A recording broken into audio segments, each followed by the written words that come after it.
Marie de la Simanette, Doni Poina Volinette, Pina sans mi manicette, Dana fin sur le banc.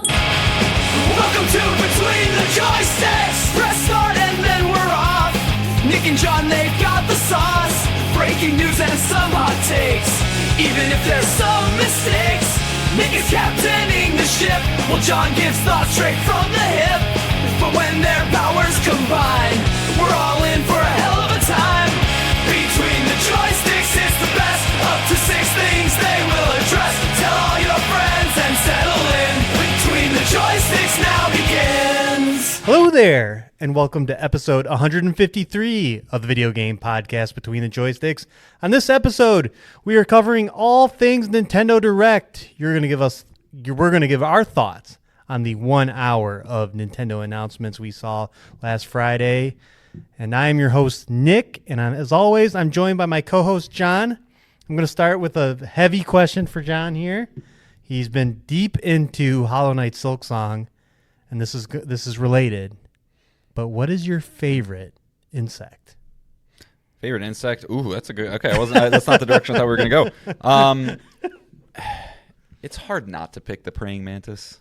The praying mantis is just the coolest fucking little thing that you've ever seen, as long as you're not creeped out by it. They're pretty gnarly. Yeah. You ever seen one in real life? Oh yeah, I've seen like over in and 5 miles from where I live. Like they're around here. They're crazy.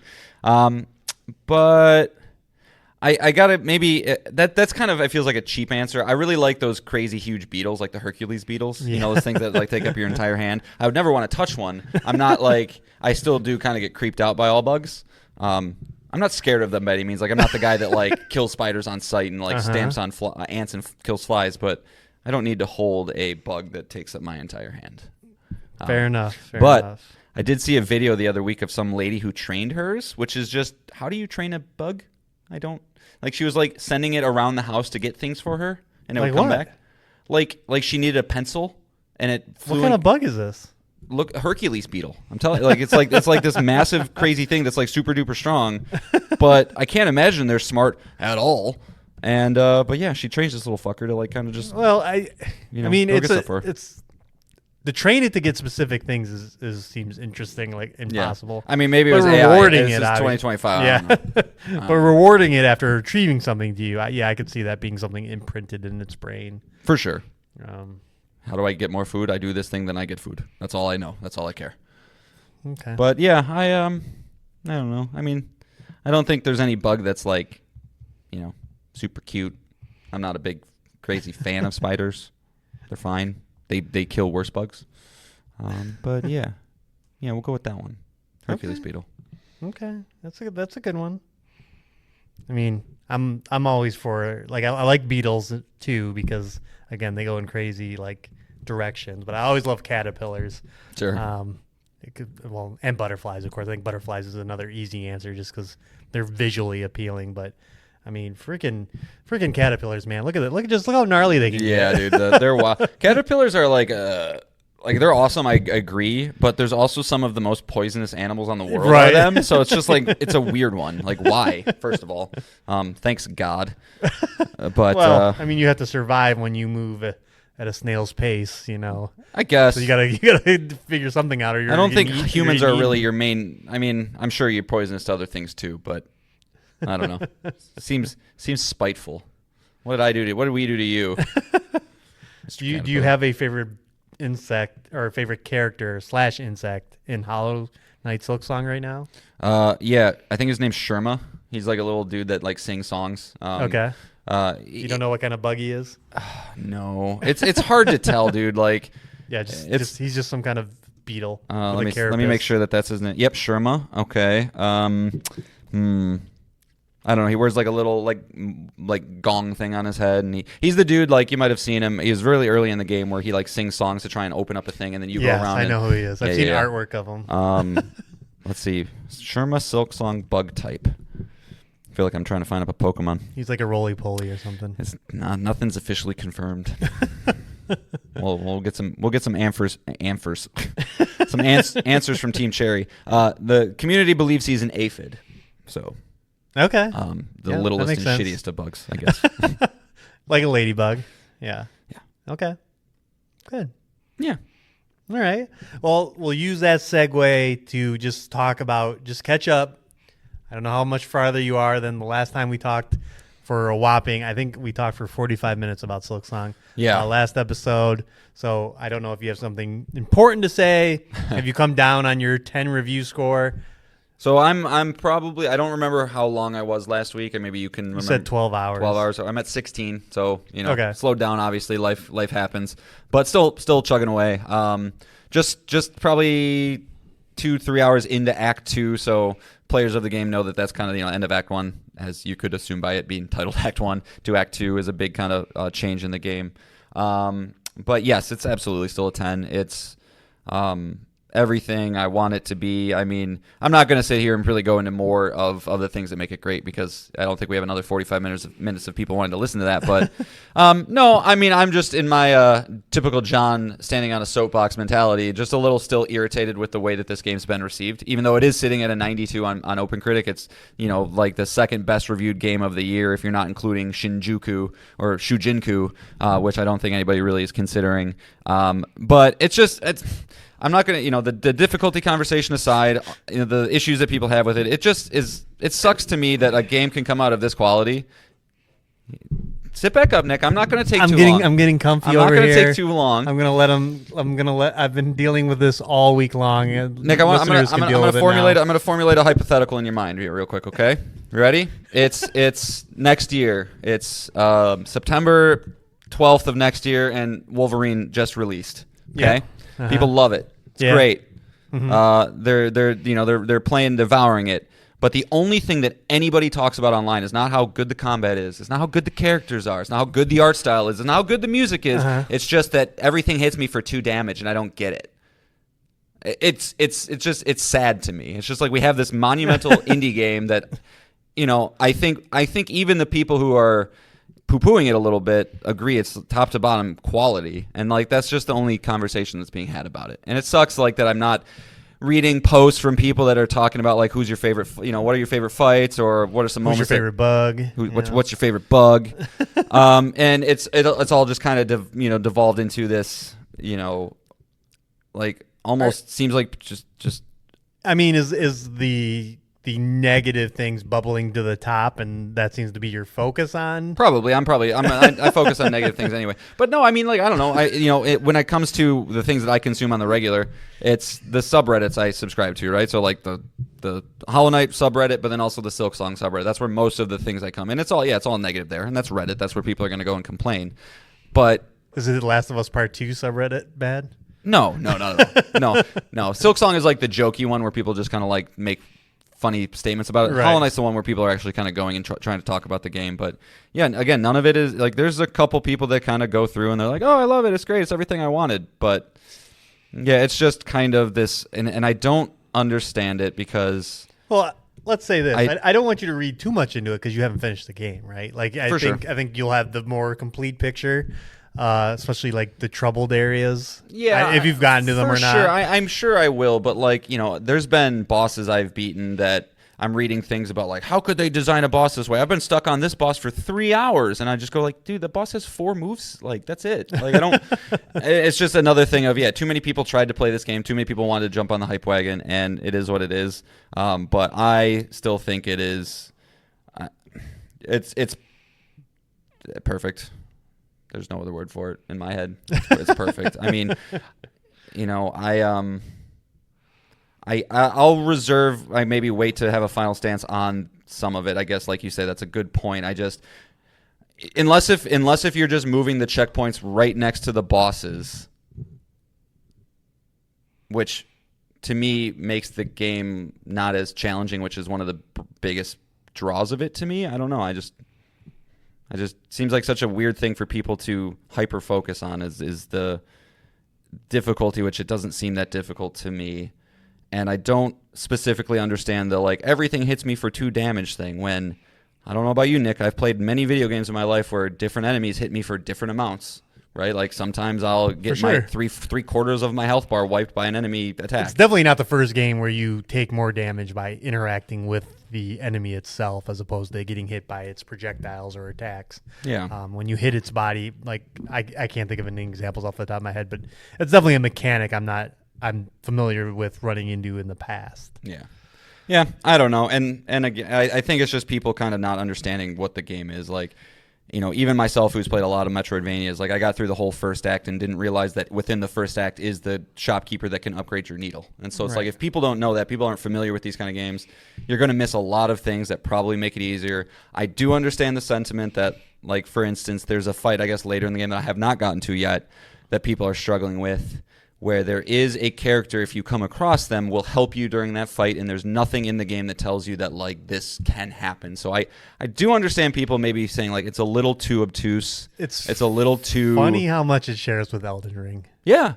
But yeah, you know, I think it's just because people understood, even the people who didn't really play a Souls game before, going into Elden Ring, they knew that. They knew what a Souls game meant, and I think they were just a little more receptive to it, knowing they were getting their asses kicked because, you know, the amount of people that probably started that game and then that tree sentinel, right, the very first big guy on the horse. Right. Oh, I have to kill this guy, and then they spend 3 hours killing him. You know, that gets a pass, but this most gorgeous, most like it's the most passion I could feel behind a project than anything I've ever played. Seriously. I'm serious. Like just the art and the way they built the world and how it's just everything's perfect. I don't know what else to say. It's so good. It deserves to be way higher than a 92. Well, I mean, it has a chance to go up, but yeah, not and likely. No, and yeah, again, this is soapbox, John. This isn't like I'm gonna, you know, figure out and try and hit the streets and protest and make something, you know, change and happen. But I don't know. I just, like, as somebody who's played this Pipistrello game and that's sitting at an 89, it's like, this is just a tiny bit better? I don't think so. I don't think so. But I do love it. I will continue to love it. I will continue to play it.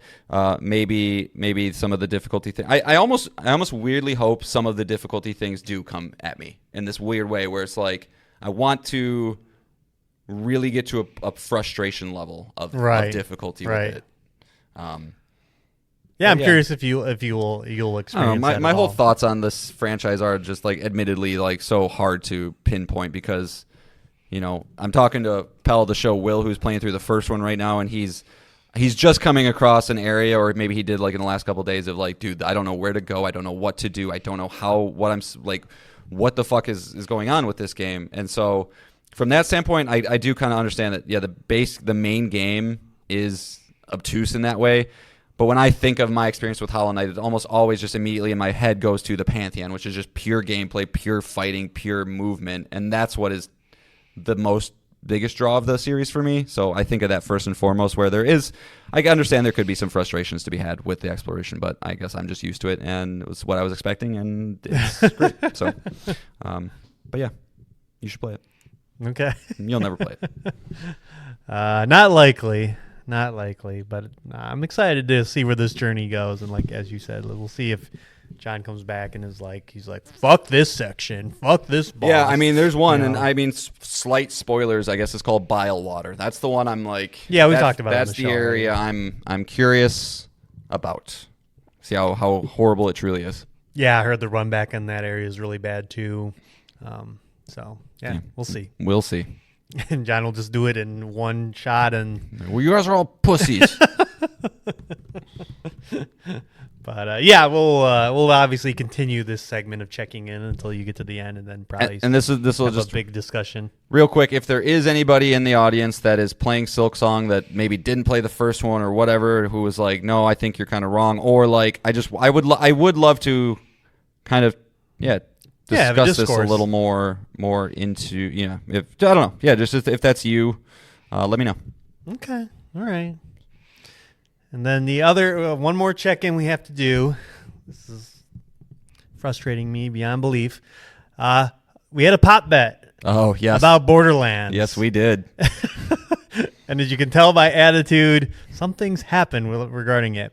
So, I think that was 2 weeks ago. We did a pop bet so John could redeem his Hell Is Us pop bet for Borderlands 4, in which John picked it going to be at an 83, and I picked an 86.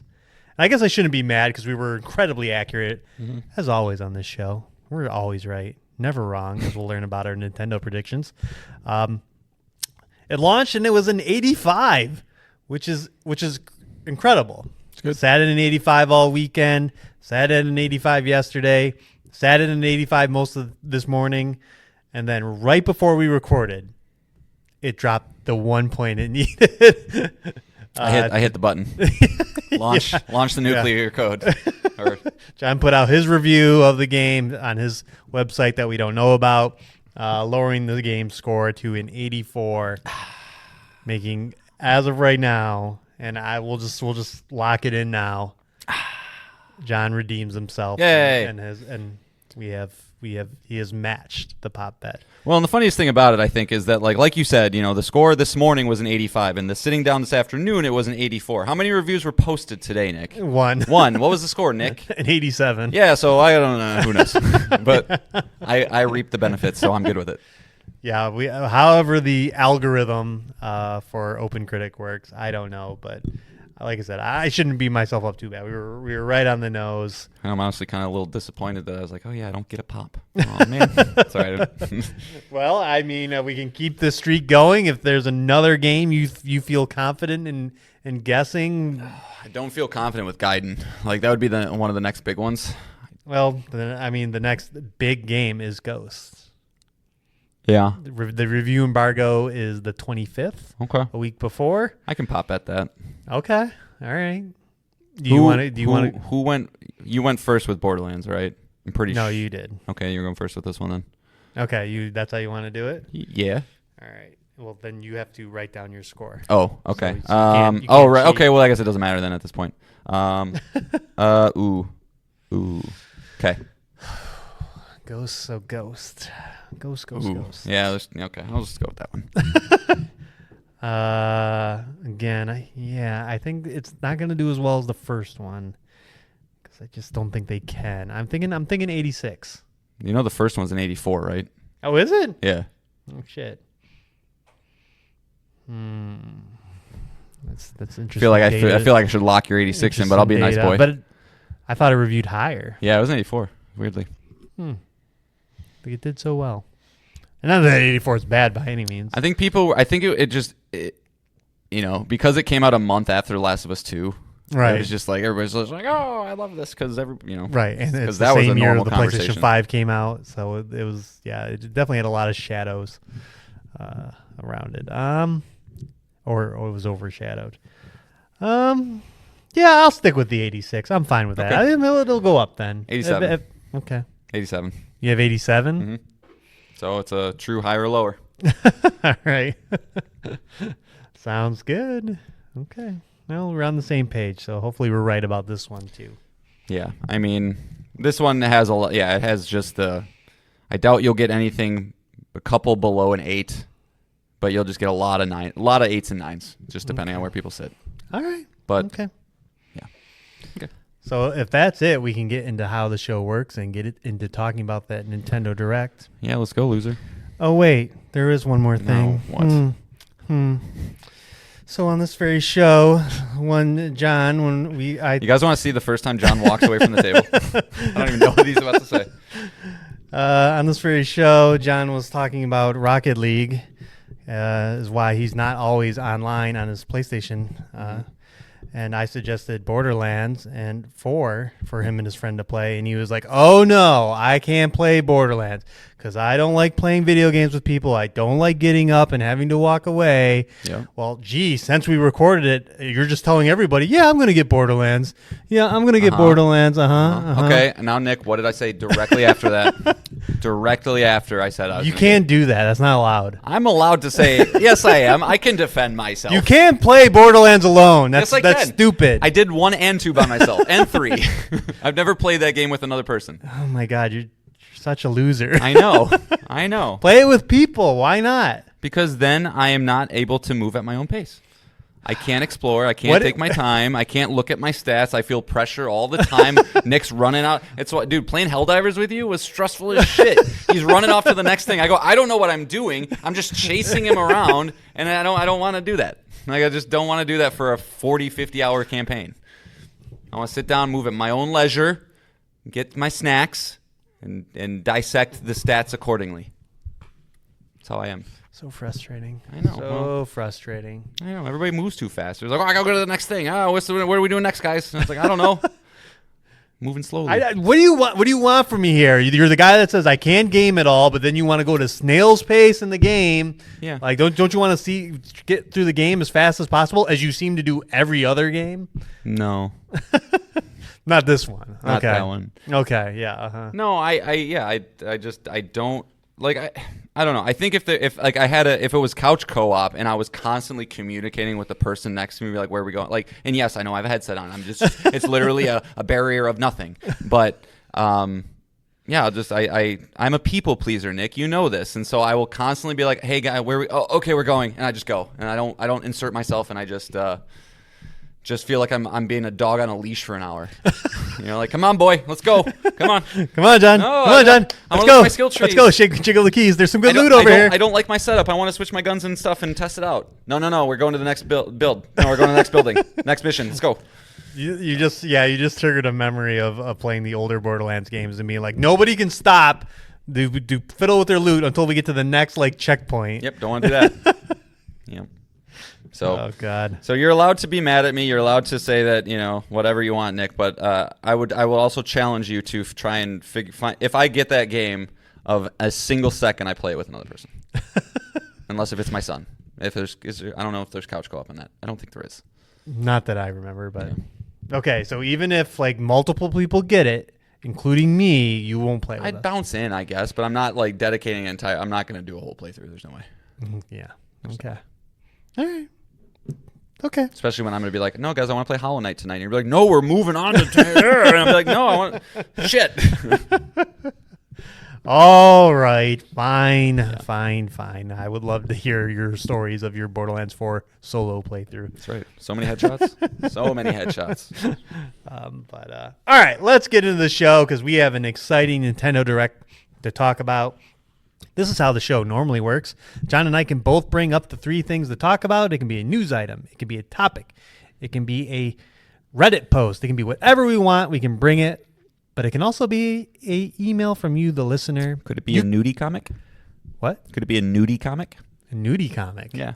If somebody wants to write in about a nudie comic. Sure, whatever. We'll read it on the show. Okay. I don't know. We'll take suggestions for nudie comics. All right. You can write in. That email address is betweenthejoysticks@gmail.com.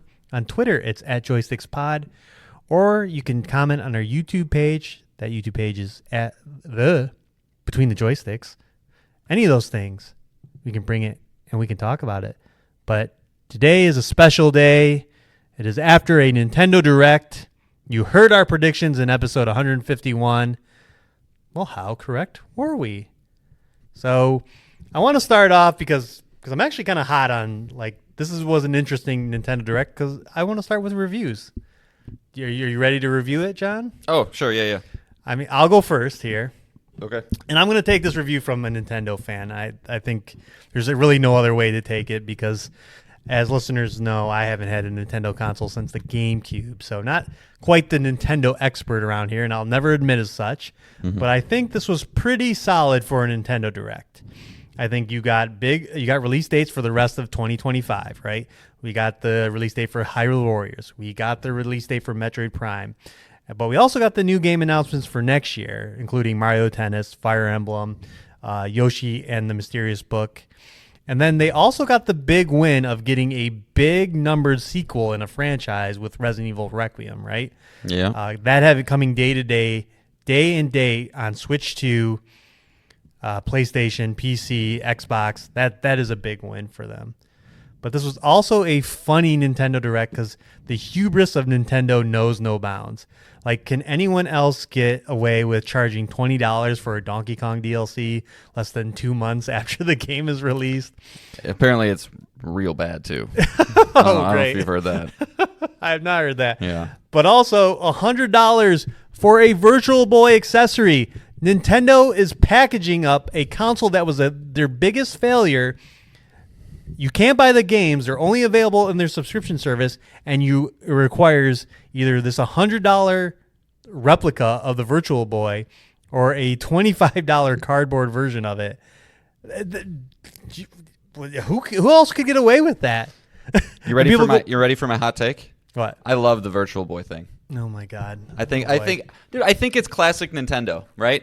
This is the company. Hold on, this is the company that will release a $100 alarm clock. This is the company that will make a Mario Kart thing where you put it on an actual car and put a little camera on it and you drive around your living room. This is the company that makes Labo. And so, like, for some people who just want to collect, I think $100 to play Virtual Boy games is like, God bless you if you want to do it.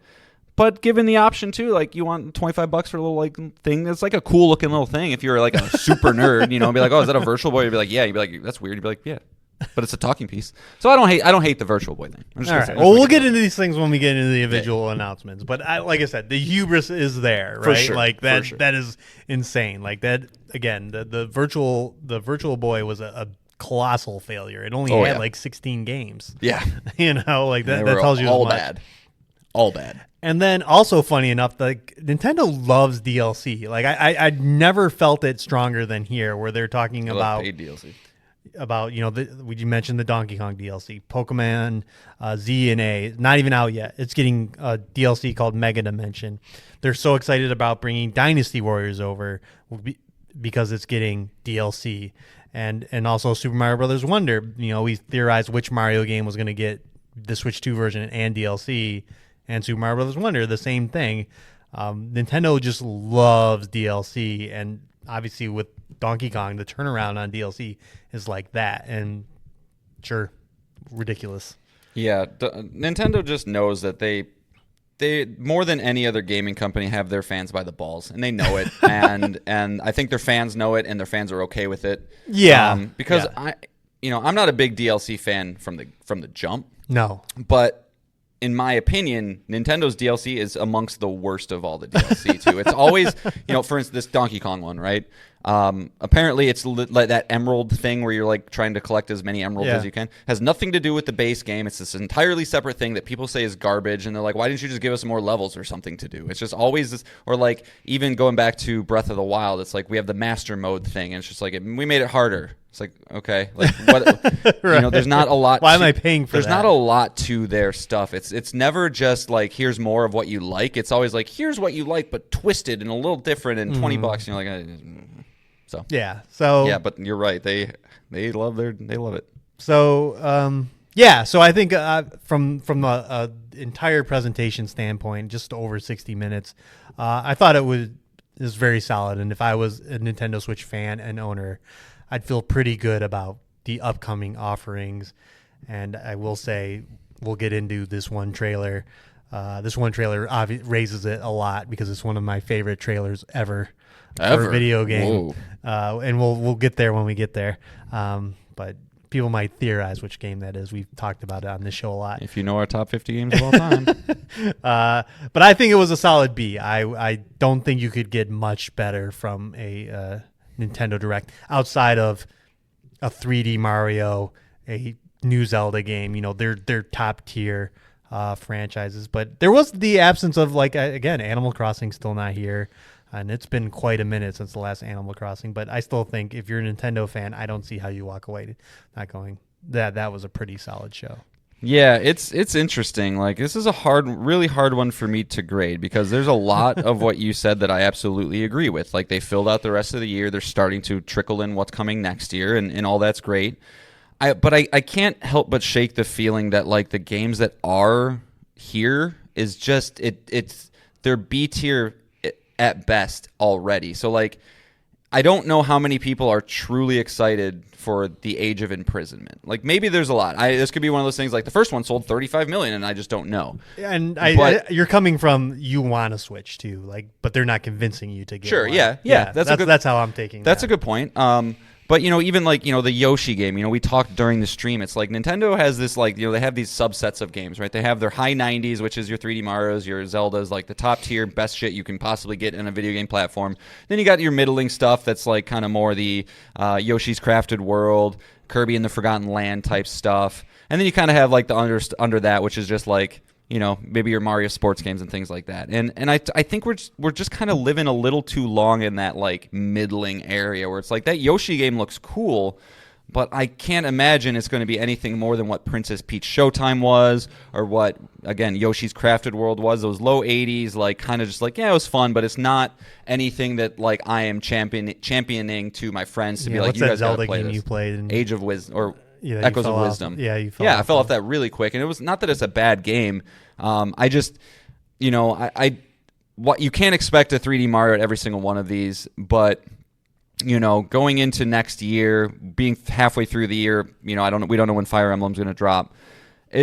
And so that'll be about a year after the console. And it's like, okay, we got a Donkey Kong game, and where's the next big one? Like they are missing a big game. Yeah, but again, not to discredit that there was a lot of stuff packed in here, and some stuff that was expected, some stuff that we were expecting, but like there's also something to be said about, and we'll get here too. I'm not going to belabor this too much, but like some games looked worse than I thought they were going to. One specifically, and so I don't know. I think there was some room for improvement, but I would agree with. I would be more of a C plus B minus. I think is where I would stand. Requiem is no joke, but I want to see some side by sides of that game running on that versus. You're not PS5. playing that on Switch, so too. If you don't can play that help there it. if you have another way to do it. But yeah, there was a lot in there, and I thought they did a good job kind of honoring Mario, giving him a full 20 minutes and just kind of like, although there was nothing super massive there, but yeah, it was a good one. I didn't hate it, but I also can't say I'm personally wowed by any of it. Give it a grade. C plus. C plus. Yep. Okay. C plus. All right. That leads us to our Twitter poll, and boy, the one thing we've learned about our Twitter audience is I think some salty boys. Yeah. Who are? I would love to know. We'll see after this rumored Sony state of play. That should bring up the get rid of the haters, but. The haters still exist. We're at a 52% D, Jeez. 24% C, 20% B, and 4% A. So that's ours. That's better than usual, honestly. Like to get a decent amount of like 25% in the B's and A's is pretty okay. Okay, yeah. I feel like usually ours is like 85% D. Yeah, we're some salty individuals. That's for sure. Well. But let's get into. Silksong's not hard. Damn it. All right, get off your soapbox. All right, let's get into the individual announcement. This list was provided by Eurogamer. It avoided the montages, which I appreciate. The montages were just a bunch of of games that we already know about that have come out on other platforms for the most part, or just not that level to get a special blurb. But let's start things off. Just as I said, if Miyamoto comes out, they're going to show a trailer for Mario and the Mario movie, and they did, and they're jumping right. Trailer's generous, but I yes, yes, it was teaser. Okay, it was. We got a teaser trailer. The teaser, the biggest teaser of a trailer. Yes. For the next Mario movie, which we got a title now. It is the Super Mario Galaxy movie. They're just jumping right from Super Mario Brothers to Super Mario Galaxy. How you feeling, Super Mario World fans? You're getting skipped over. What was that about? I don't feel great. I mean, especially with the tease at the end of the last movie was Yoshi, which is a Super Mario. Which is the world thing. right. Yeah. And obviously, one of the characters in the movie was the star from Galaxy, the little cute star that says we're all gonna die or whatever. Oh yeah, I forgot that's from the movie. Yeah. But as we talked about, in episode 151. You hold Galaxy very high in your heart. Yes. Greatest 3D Mario. Does a movie based on that does it make it? Are you more hyped than you would have been if it was just a standard, I don't know, Super Mario World movie or just a Super Mario Brothers 2? Does the Galaxy setting really change things? It was a great question because at the start of your question, I went, absolutely not, I don't care. And then by thinking about it, I was like, yeah, actually it does. Actually it does, because the moment they started playing that music, yeah, that was chills. I got chills now. It's like, yeah. So Nick's correct. Super Mario Galaxy, in my opinion, is the best 3D Mario that's ever been made. I think that game is fantastic, top to bottom. And so, yeah, I mean, I don't think that there's, in terms of a narrative and story, whatever. Like, Right, you know, I don't think it needs to follow whatever happens in Galaxy. Bowser gets really big and he wants to, you know, be big couldn't again. even tell you, No, yeah. exactly. It's all the same shit. It doesn't matter. So from that standpoint, whatever. Doesn't matter. But like again, the music, the vibes, the outer space. If you know, I'm sure there'll be a lot of winks and nods and stuff to the way that the physics in those games work, Yeah, which that'll is be neat. super special. Like it really is a masterpiece of a game. So. Yeah, I mean, I guarantee my boy and I will be watching some Super Mario in theaters for sure. Maybe, probably even my daughters. If I'm being honest, they know Mario, they like him. Okay. So, yeah, pretty cool and pretty quick turnaround. You know, through what is it, 3 years between releases? Yes. You don't get that a lot of it nowadays. No. So they know where their money's sitting. Yeah. Other than that, they announced the same cast is returning without. They didn't say anything about Donkey Kong, so maybe he might not be in it. Did they say anything about Bowser? Yeah, Jack Jack Black? Black Okay. is coming back as Bowser. I wonder if that's because they're gonna do a Donkey Kong movie. I would imagine they do a spin-off Yeah. with Donkey Kong. That would be easy. So, yeah, and that movie's gonna do very well. It's a billionaire. Another billionaire. All right. Speaking of Super Mario Galaxy, Wait, I do want to say, really stupid how they're just like, hey, yeah, Chris Pratt's Mario again. No fucking shit. Like, what? Like, why do that again? But hubris. yeah, Silliness. yeah. If there was any doubt, Jesus. He didn't want another $100 million. Not that much. but yes, keeping on the Super Mario Galaxy train here, Super Mario Galaxy 1 and 2, of course, are making a return. There will be a physical edition that includes both games for $40, or you can buy them individually. Or no, wait, they're $40 each, Or 70 for both. or $70 for both. Woof. This is coming October 2nd, and yeah, it's here.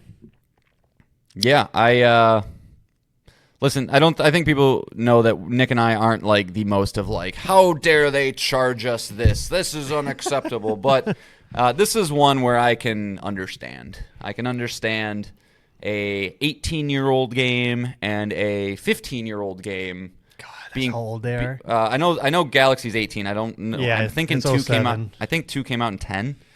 Is what I'm guessing. fine, Yep, it's yep. fine. So games of that age should not be $40 standalone or without 8, some significant improvements. Yeah. But so they're adding more storybook pages.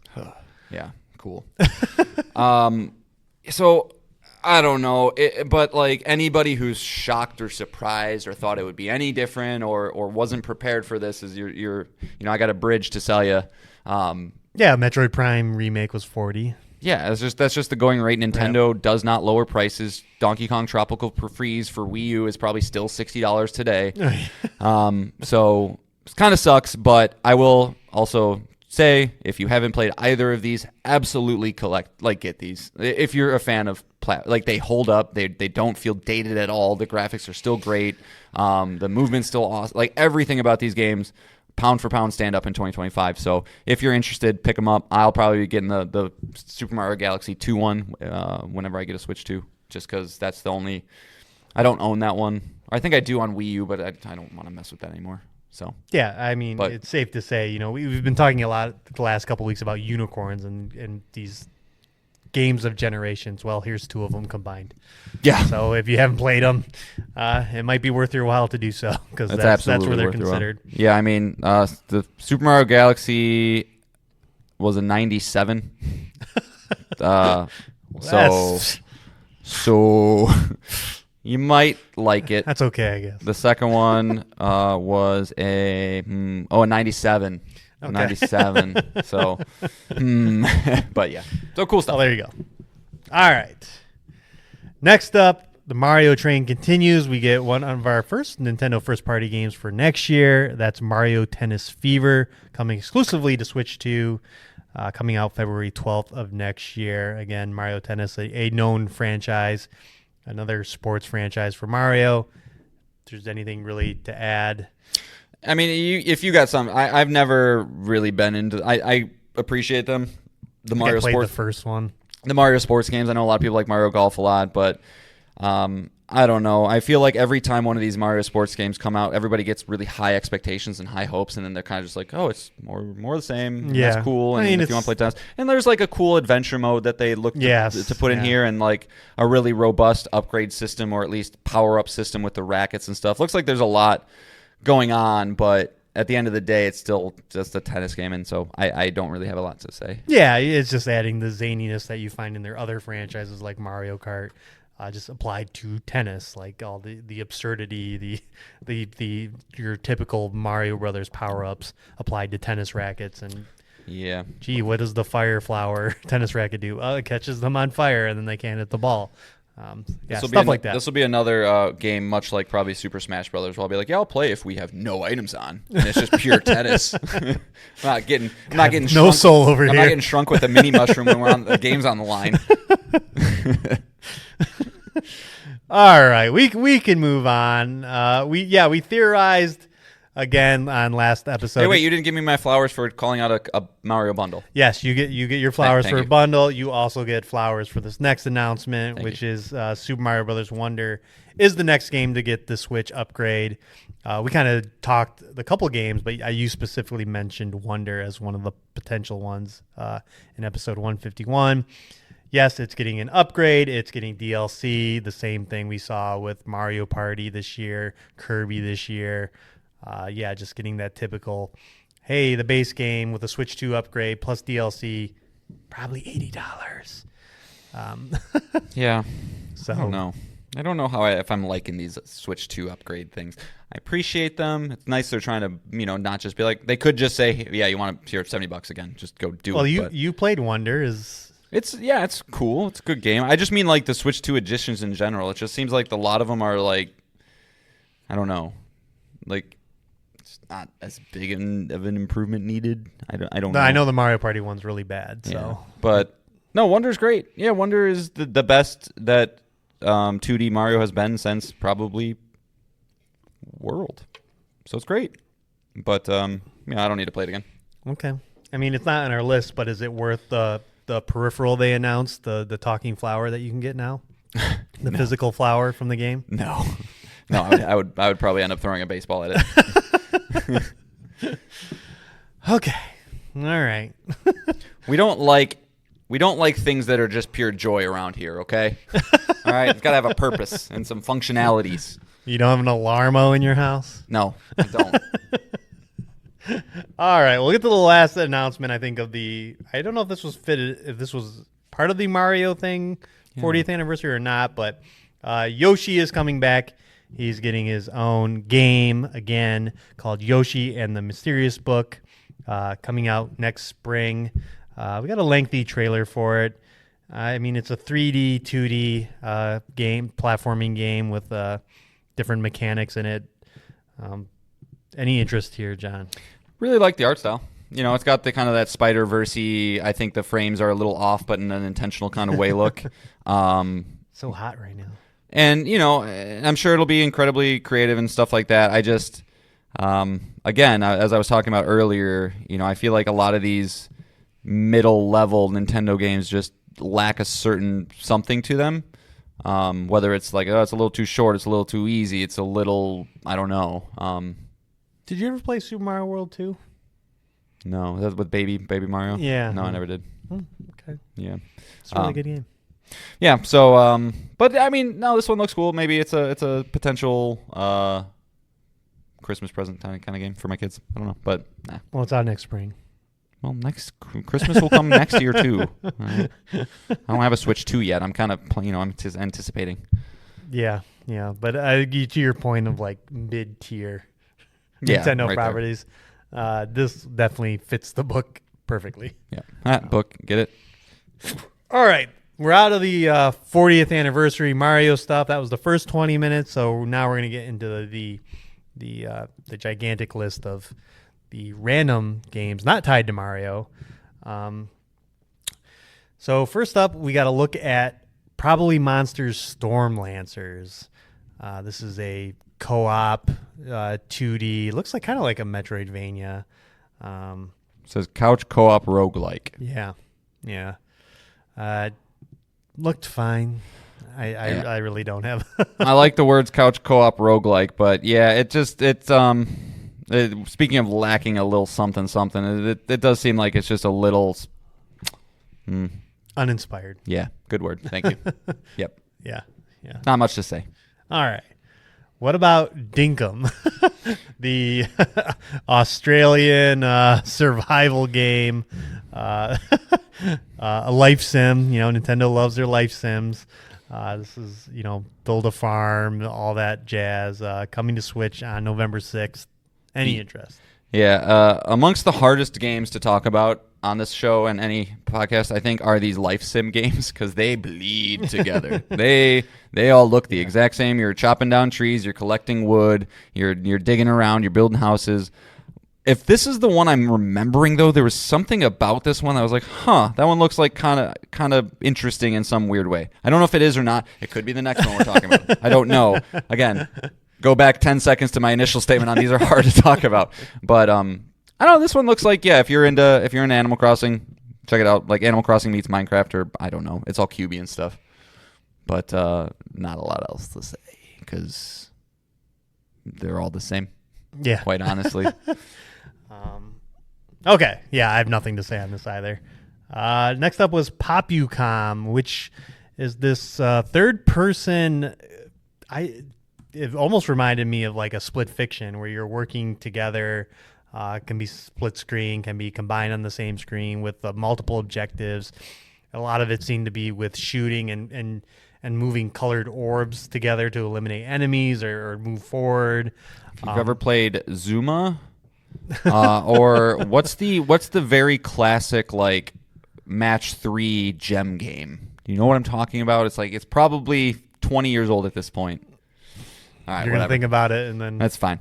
Zuma, yeah, you match 3 balls of the same color, they disappear, and you can clear out your obstacles and that kind of stuff. But yeah, it looks Nintendo meets It Takes Two.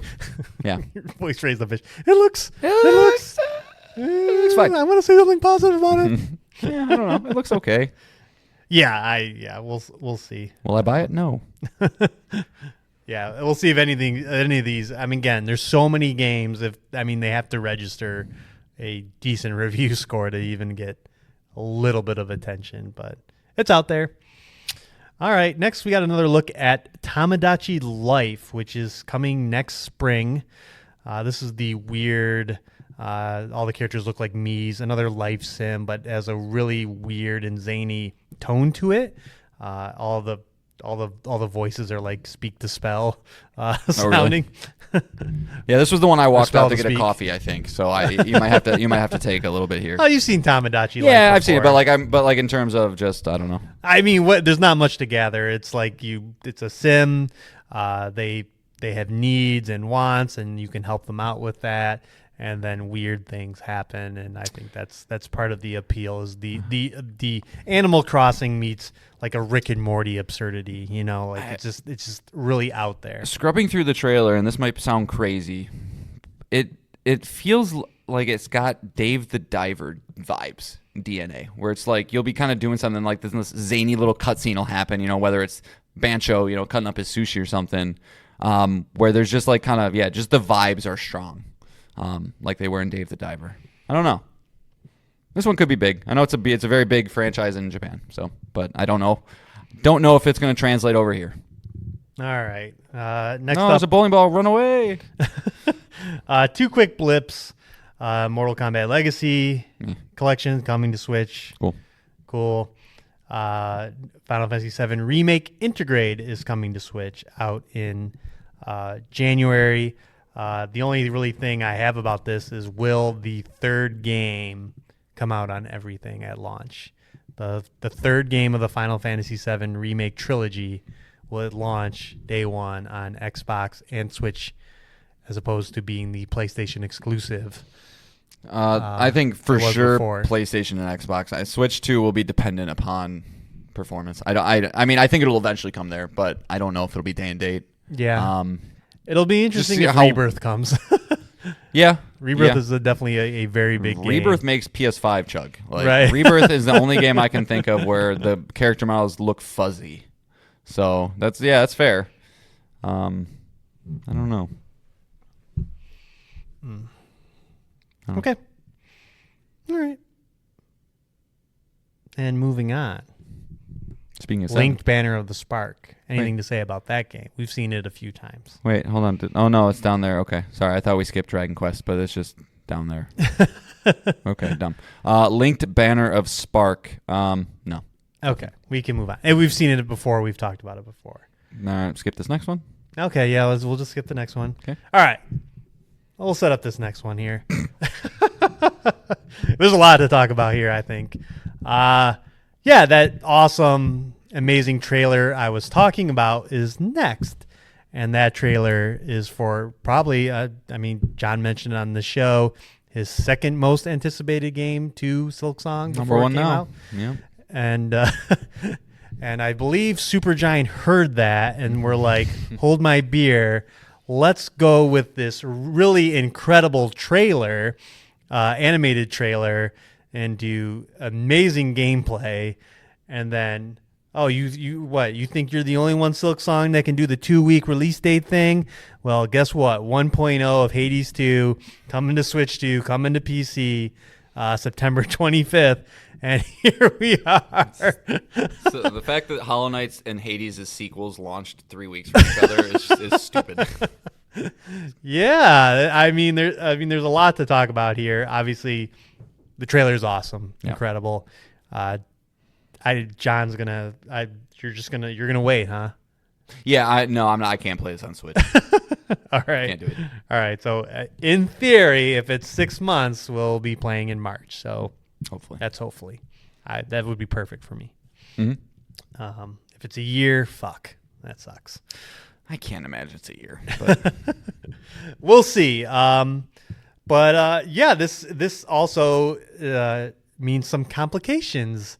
You know, we were talking about, what 6 Game of the Year nominees? Silksong's got to be like hands down Indie of the Year. yeah.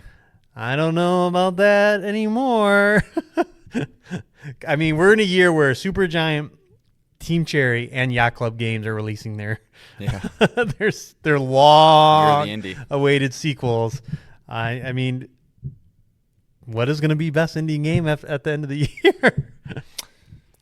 I still think Silksong will get it.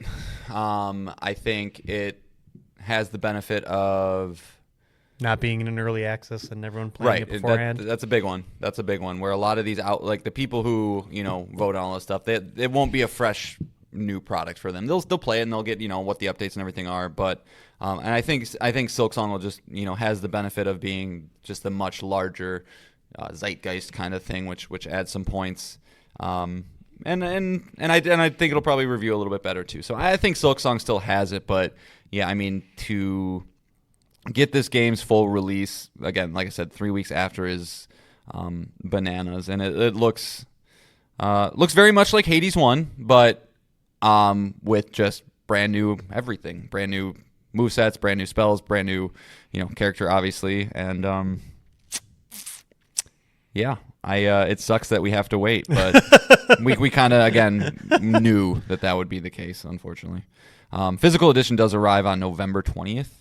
If you are a physical boy, kind of weird that they're doing that. I'm not sure. There's been a couple games. Yeah, there are a couple games that said this. Yeah, man. Death to Time is just, or Death to Chronos. It's just such a hard, awesome little tagline. Everything and it's funny because there's the regular trailer and then the one that was in the press conference itself, and the press conference or the direct always has that guy talking over it.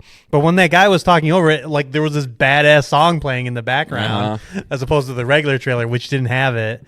So there's a reason to watch both trailers. I was just this trailer is just so good. It's so good. I can't wait to play Hades too.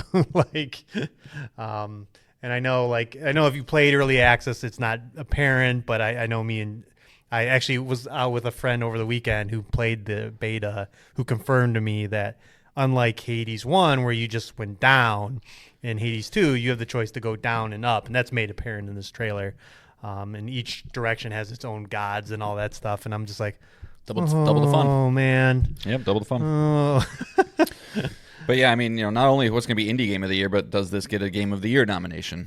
Does that knock out something else? It'd be weird it'd be kind of strange if it didn't, but at the same time, like, this year is shaping up. It's in the 90s. Why I don't see how it couldn't be. It'd be. I mean, if it's in the okay, Expedition's in the 90s, Silksong's in the 90s, yep. Split Fiction's in the 90s, yep. Donkey Kong's in the 90s. I mean, Kingdom Come Deliverance is an 89. Death Stranding is a 90. So it's like, I mean, some 90s gonna kind of get probably boned. Yeah, I mean, if you go with just the 90s games, you have 6. Yeah, but like I don't, Black Myth Wukong, kind of showed that it's not necessarily that. So I don't know, but it's going to be interesting. Yeah, I mean, there's reports that Silent Hill F is better than people were thinking. There's where does Ghost of Yotei come in? Yeah, it's a banger year, man. Yeah, it's really, really shaping up. I remember as much as I like those other games, I hate for sure. But like I just, I feel like I can remember having this podcast, 5 months ago, where we're just like, what's in the second half? I don't know, man. This year's kind of slow and weird and fizzling out, and then all of a sudden, you get banger, banger, banger. So yeah, that was definitely the trailer and game of the show, I think, for probably both Nick and I. Easily. And easily. It's just. I wish, like, I mean, actually, I do understand why you wouldn't just be like, switch now, 6 months, other things, because you can capitalize on some early sales, right? Some people would just wait then. Right. It just sucks. I just would love to know, like, what is that date? Let me circle it on my calendar. Yeah, the only concern on my part is because it's coming out next year, and next year is so stacked with video games, just as we know of right now, and that's not including if Saros and Wolverine join the Grand Theft Auto 6 and Resident Evil Requiem Club. That I want this game sooner than later so I can give it the time it needs. I'm just picturing an actual club where, like, the characters from both of those games are hanging out. Grand Theft Auto people and the Resident Evil people. But yeah, just again, like I said, I think Supergiant heard John and was like, oh yeah, uh-huh. I thought we were your favorite. Yeah, what about now? You're like, oh, you're that sweaty guy at the button. Well, then I get to kind of give him a side-eyed glare and be like, where's PS5, bitch? Yeah. Would it have been wild if it was on PlayStation 5 on the 25th? Oh yeah, it'd be absolutely wild. I'd be probably taking a week off of work to be able to get Silksong done, because I don't want to have to try and balance both of those. Oh my god, that would have been wild. Yeah, and I don't know. On one hand, it's great that this game in the first one had release structures like this, where it's like early access for a year and perfect it and get it the way we want it. It's just like, I feel like Eric Andre. Let me in. Yeah. So yeah, we can leave that there, but yeah, just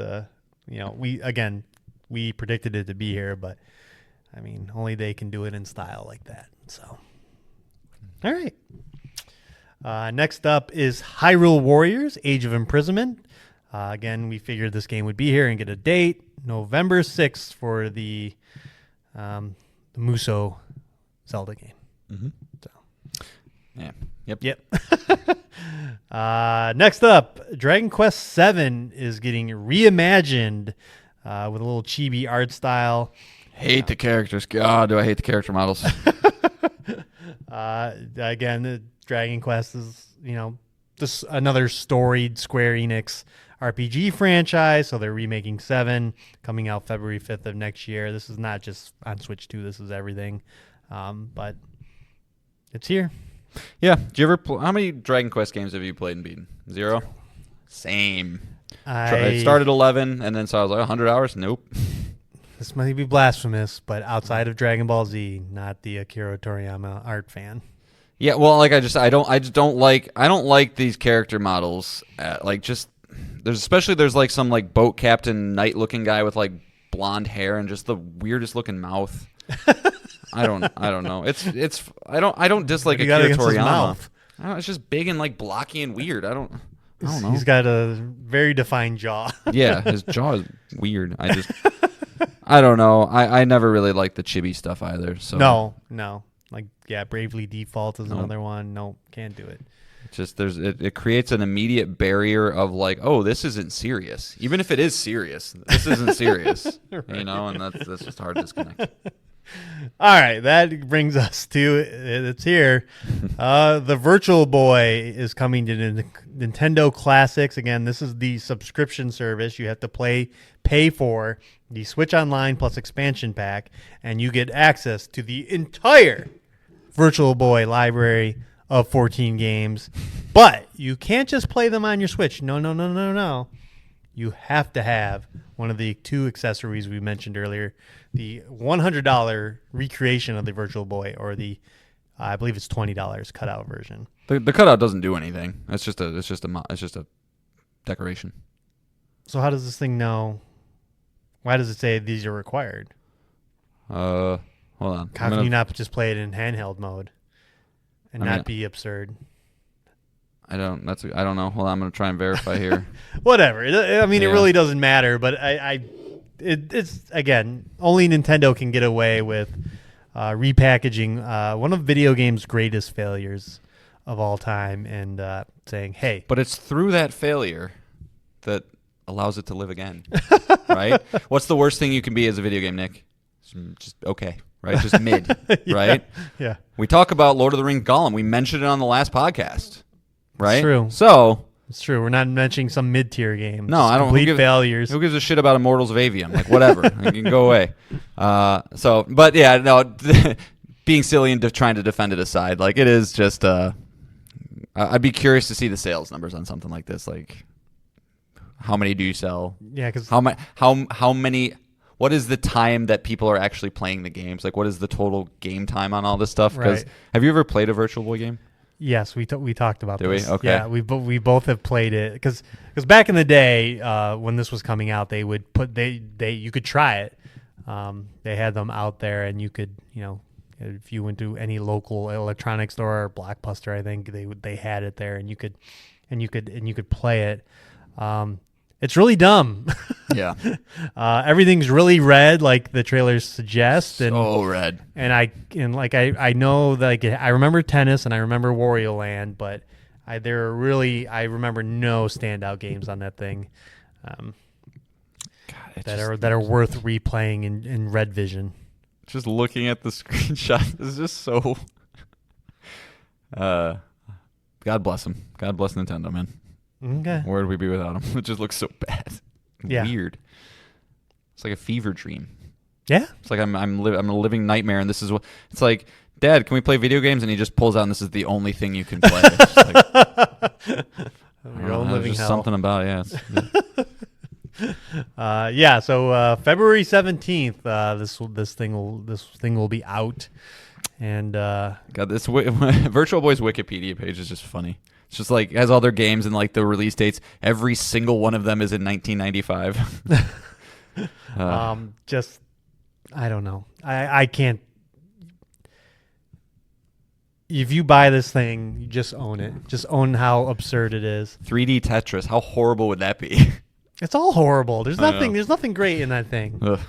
It was a terrible console. It's one of the worst consoles of all time. It's not one. It is the worst. Okay, good. Yeah, there's nothing worse. Yeah. So, but here we are talking about it in 2025 and whatever. Like I said, if you buy this thing, good luck. You better own that you're an absurd human being. All right. Keeping the remakes going, Fatal Frame 2 is getting a remake called the Crimson Butterfly remake. Cool. This is a horror franchise that's never hit the pantheon of Resident Evil or Silent Hill, but it's been there.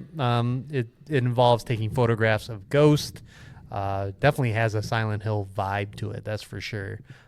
Third person, definitely not combat is not a focus like Resident Evil, but yeah, it's here, and this is also will be coming to other consoles as well.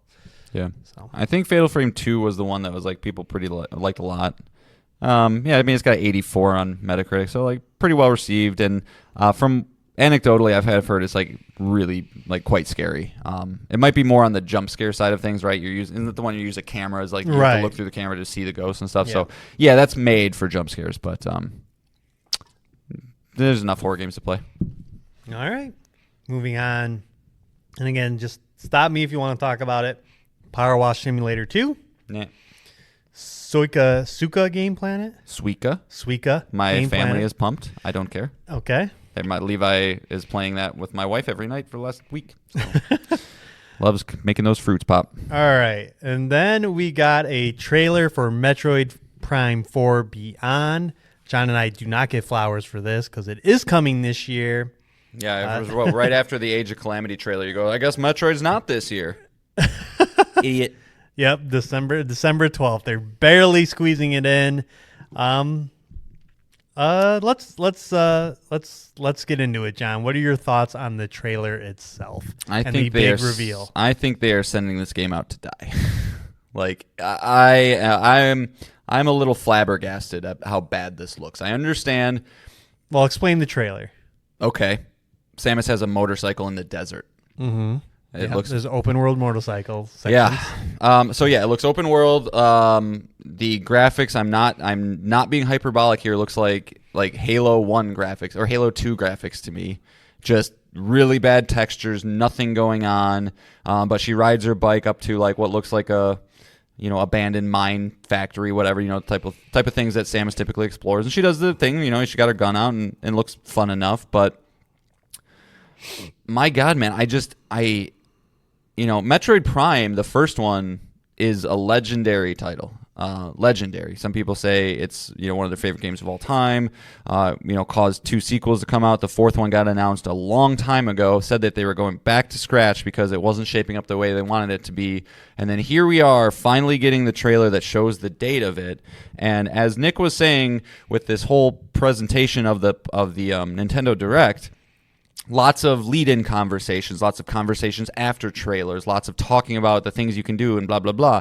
And I thought Metroid Prime was one of their bigger releases that have yet to come out. And to treat it like this, to have it look like this, it seems, and date it for December 12th, which is just historically not a lot of lead-in time to even give Christmas shop. Most people probably have their Christmas shopping done by then. It just seems like there's not a lot of confidence behind this one. It doesn't look great. I mean, maybe the bones are fantastic, right? Maybe all people really need for a solid Metroid Prime adventure is you just need the upgrades in the right places. You need to have exploration be fun and rewarding.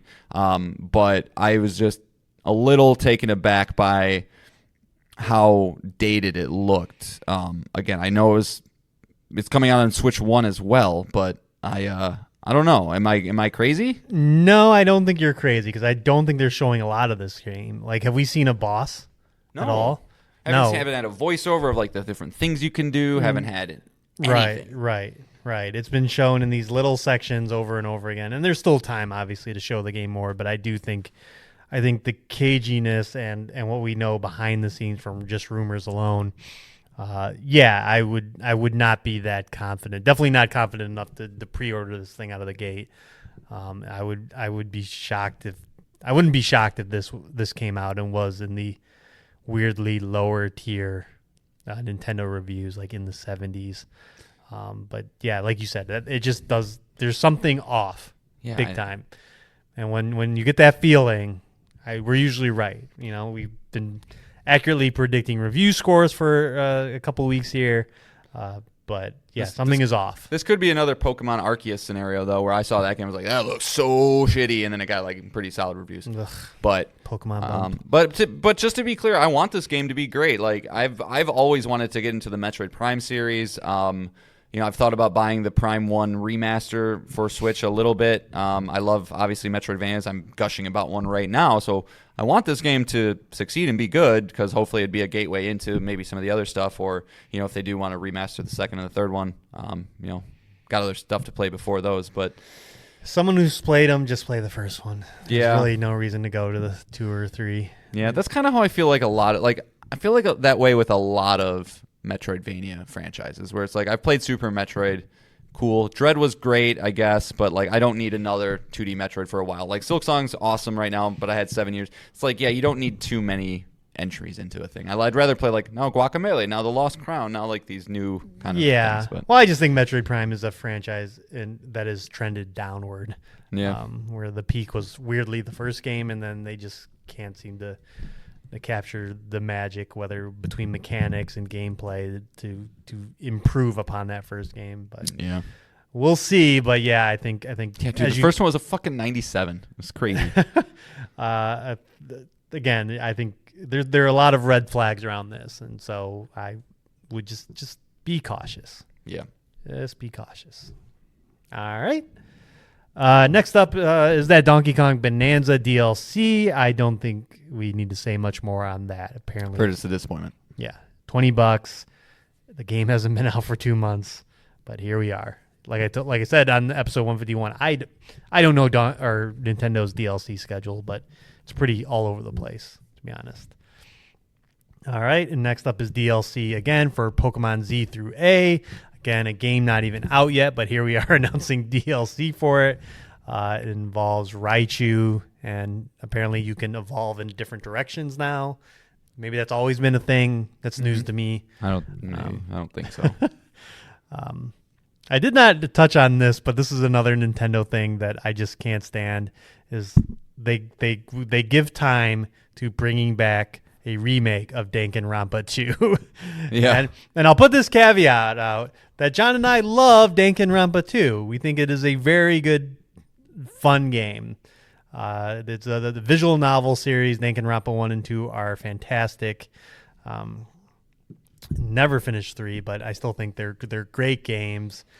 But why this is getting another remake on top of the other remakes that have come for this game, and why it gets time in a Nintendo Direct, I don't know. Maybe they're just a big fan, but yeah, I'm not. That was strange when that popped up. I was like, huh? Yeah, what? right.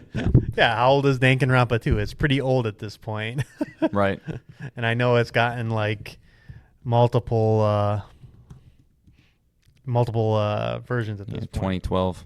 Yeah, there you go. Yeah. 13-year-old game, yet it's getting time in a Nintendo Direct. And yeah, and same thing with the next thing, Dynasty Origins coming. Like, okay. I do want to make sure we don't skip over that Pokemon Pocopia one though. No, that was for the end. Was it? Okay. They mentioned it in the Pokemon news thing, right, with the DLC. Oh, yeah, you're right. I did miss that. So okay. I don't know yeah, why. Go ahead. Yeah, so this is just another one of those, as I mentioned earlier, lifestyle games, but a lot more similar to Animal Crossing, and this one has the huge, huge benefit of being able to pull on Pokemon as kind of a mechanic throughout the game, where it's like you can kind of, I don't know, if you recruit, catch, in typical fashion, then you can like, if you get a Pokemon that can dig, cool, now you can probably dig faster or dig more. Well, dig you play things. as a Ditto. Oh, that's right. Yeah, you play as a Ditto. So you can use all the power sets of the Pokemon you're finding. Yeah, so you kind of just keep adding to your repertoire, and you're making your own little island, and that game might be kind of big. Like I'm sure it's Crossing, Pokemon. Cross Pokemon. So Pokemon Pocopia, Pokopia, dumb name, but check that one out if you're into cozy games and like Pokemon. Yeah, I could see myself. Another life sim. Yeah. But yeah, you're right. Interesting mechanics, and probably I would say one of the more standouts. All right. Yeah, good thing you mentioned that, because they kind of just brushed over it here in the Eurogamer article. All right. Monster Hunter Stories 3 is getting a date, March 13th of next year. This is JRPG meets Monster Hunter. I did think it was neat in this game how you can just hot swap monsters like mid thing. Like if you're in the open world and you have to go up a mountain, you can just hot swap to a Pokemon that can climb up the mountain. Or Not a Pokemon. Oh, yeah, you're right. What are they called in Monster Hunter? Monsters. Yeah, just monsters. You could switch to a monster, that can climb up the wall, and then he turned into like a flying squirrel that could glide midair, but then he also had a dragon monster, so he just switched to it midair, and the flying squirrel just like flew away, and he was just on the dragon flying around. There's some kind of neat traversal abilities, and I think you mentioned Pokemon Arceus. I think that was a mechanic in that game, is when you unlocked Pokemon that had traversal abilities, you could use them. Yep. Agreed. Looks cool. Falls firmly into those too many damn games category. Right, and right. no chance. If only there was more time. Yes. Next up is a trailer. Again, no lead into this trailer, but it didn't take long to realize, oh wow, that's Grace. We're seeing Resident Evil 9 running on presumably Nintendo Switch 2 here. Another trailer for the game. I don't believe anything in this trailer showed much either. There's definitely some kind of mansion location that Grace goes to. Not much more than that. No, I think just more confirmation that this is like there better not be a moment where all of a sudden the marketing or even in the game switches to where it becomes like Leon suplexing people, like that kind of Resident Evil stuff, right? Like this seems like much more 7, and I hope it stays that way. I don't want to see Chris Redfield come in and start doing nonsense stuff. This is where I hate the rumor cycle, because the rumors about this game are all over the place, right? We've talked about in the show multiple times about Leon being playable, open world vehicles, the whole 9. But what they've showed of the game is like as traditional as Resident Evil 1 and 2 to a T. Very confined quarters. Obviously, all the mechanics that we love in Resident Evil, but is that other stuff here, or are we just getting like you said, a giant bait and switch, and all of a sudden halfway through this game you'll be Leon and it'll turn into post Resident Evil 4 Resident Evil. I'm hoping it's much more 7 than anything else, but we'll see. I mean, the vibe so far, correct me if I'm wrong, is that. Yeah.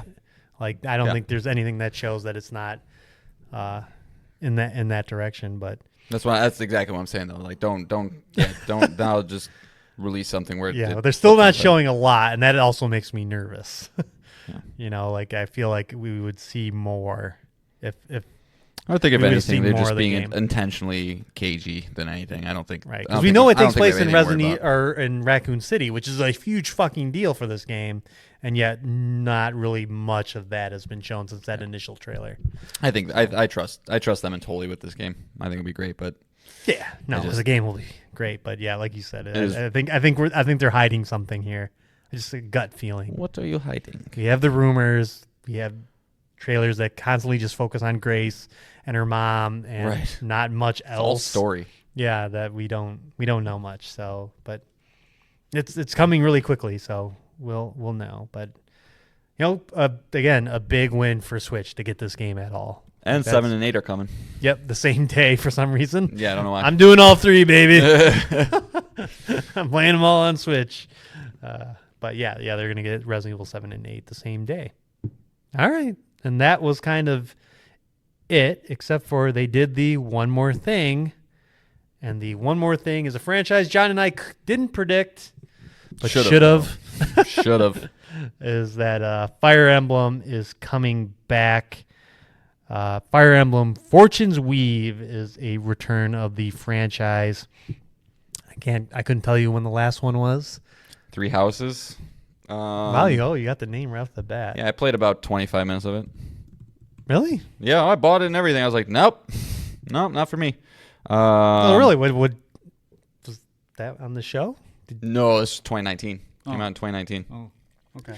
No, I mean, it is probably, in fairness, something that is I would probably actually, if I gave it a fair shot. It was just one of those where it's like you can pick one of these 3 different factions, and then you do this, and then I get choice paralysis. So I just would rather not. I'd rather hit people with a needle in a little bug game. I will say this is one of those franchises that I kind of wish was on other platforms that I would probably play it. Dig this for sure. Yeah, I really enjoyed the GameCube one, which was the last one I played. I couldn't tell you which one that was, but every time this franchise shows up, I'm like, oh.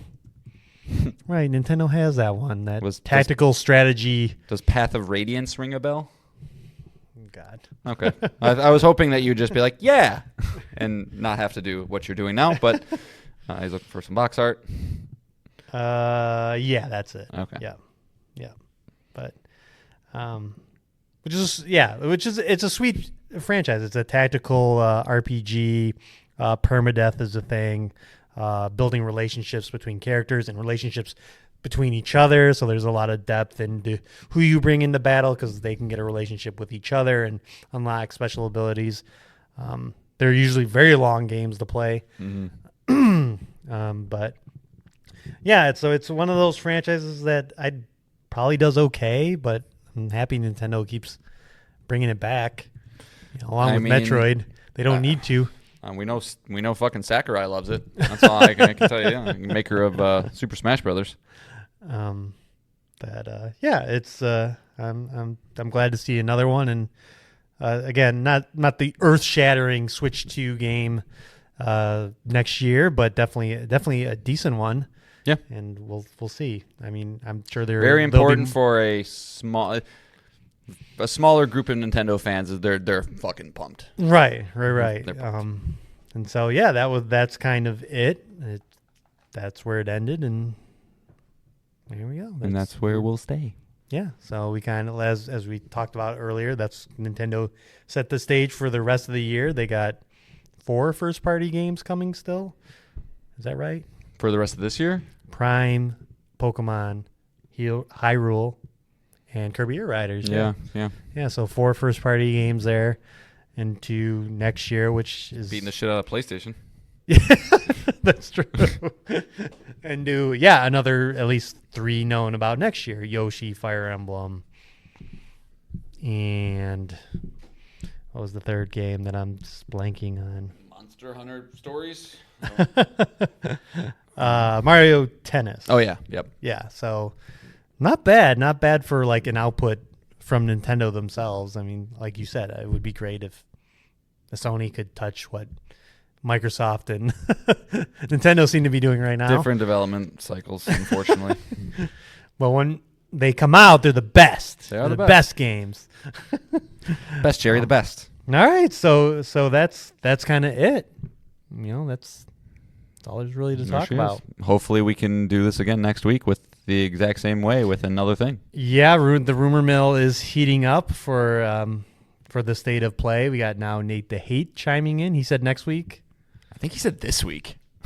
I think it was next week. Hold on. Okay, I have a joke, everybody. Nick is the king of being confidently incorrect. He did it earlier with me with saying that Judi Dench was in what? Grand Budapest Hotel? I got the wrong hotel movie. Yeah, well, right? you were confidently incorrect, all right? Nate the Hate, happening next week. Shit. Yeah, fuck. All right, good. Woo! All right, I believe last week, though, I think I said September 25th. I believe is the exact date I said. Okay. So maybe I can... Shit. All right, I was confidently incorrect. Shit.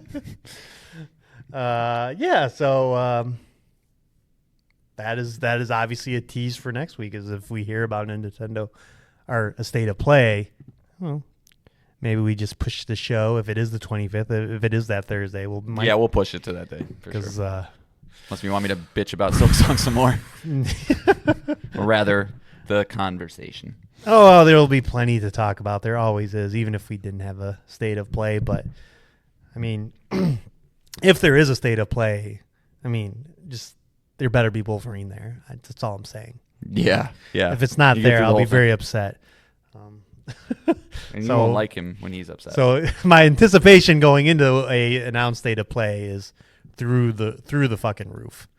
I mean, even more rumors have come out about Wolverine. That shocker, it's coming out next year. Something we said on this show. I wonder if they start with it. Do they start with it? I don't think they do. Yeah, I think it'll be in the back. I know I said they probably. I know when it was breaking news, we said it would start, but I don't think they will. I think they're going to end this show. Here's my prediction: they're going to end the show with several things. They're going to show that Wolverine is in Marvel Tokon Fighters. Lock. They're going to show the Wolverine game for next year. Lock. And the Venom and thing? then end on God of War. I don't know if you do all 3 of those.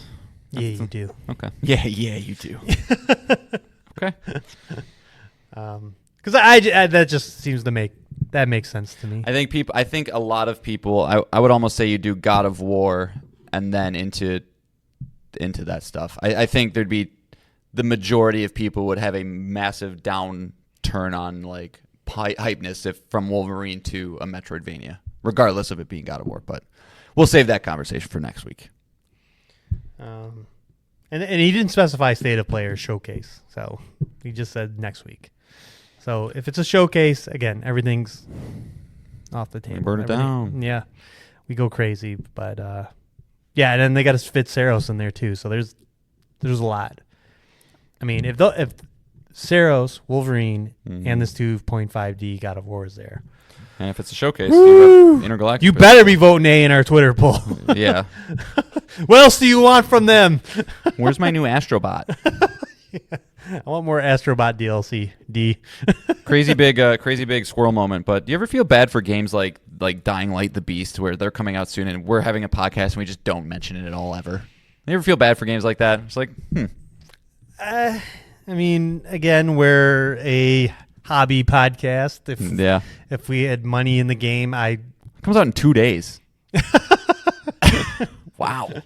If we had money in the game, I would say like if this was a podcast that we made money and John and I, this was our job, we would cover it for sure. That game has a potential if it reviews high enough for me to play it, but it has to be like upper 80s. You're just going to play Borderlands. You're just going to play Dying Light. You're just going to fit all these games in, huh? Try. You know, we are, just over 2 weeks away from Ghost. Yeah, I'll skip that one. Oh, yeah. That's, whatever. No. Ninjas are so old. Hat. Yeah. And, yeah, you still have to play Shinobi. So, yeah, just keep throwing games on your pile of shame. Just do that. Soon that's what gamers do. Just put me in a hole and throw dirt on me, Nick. Who cares? You're fine. You have Silksong. I don't want this pessimistic John. Yeah, that's true. And you got Hades too. Quit it. Sometime. Yeah. But you know it's going to be awesome. Mm-hmm. You just know it's going to be so good. It'll probably be my game of the year next year. Good. I'd be weird if it isn't. That trailer was so good. It's just, I'm gonna after this podcast, I'm gonna watch it again. Does everybody hear that noise? Hear that noise? What's Nick, that? Nick, What's stop that it. mean? What's that mean? What's that sound effect mean? Masturbation. Do we have any other teases? Of course, if a state of play is next week, that is 100% what we focused on and talking about. I have not played a video game in over a week, which is crazy. And yes, Will, I did give him the thing. Yeah, I talked about it last week. I have MGS Delta. Yep. Just haven't not started it yet. No teases. I think we're both. Well, at least I'm. Everybody knows where I'm sitting for a minute. Right. We're in the thick of it. Games are coming, so it's just state of play, and then these upcoming games, and boy, that'll carry us right into the Game Awards end of the year shit. So I weirdly hope like December and January are like empty this year. It'd be nice to like clean up, go into Resident Evil, go into Hades, be annoyed with everybody in the world about Grand Theft Auto 6, and then just carry about my business. Yeah, it'd be nice. Yeah, especially if all the games I've wish listed that are coming out in October are good, I'm gonna have to do that. There's just so many. Right. So I'm really hoping to a little bit of relief, especially before what looks to be a hell of a 2026. So that Resident Evil 9 will be here in a blink of an eye. So gotta get ready for that. So all right, folks, here we go. I apologize to everybody who listens to our podcast with my nonsense, like just jokes that you're probably like, what the fuck are you saying? I'd be like, it's just know it's probably from a Tim Robinson thing. Yeah, we're big fans of Tim Robinson. But another lengthy show. We hope you enjoyed it. We love you out there. We thank you for listening. And hopefully we're back next week talking about a state of play that is an A grade. That would be phenomenal. That'd be awesome. But until then, take care of yourself. Bye-bye. See ya.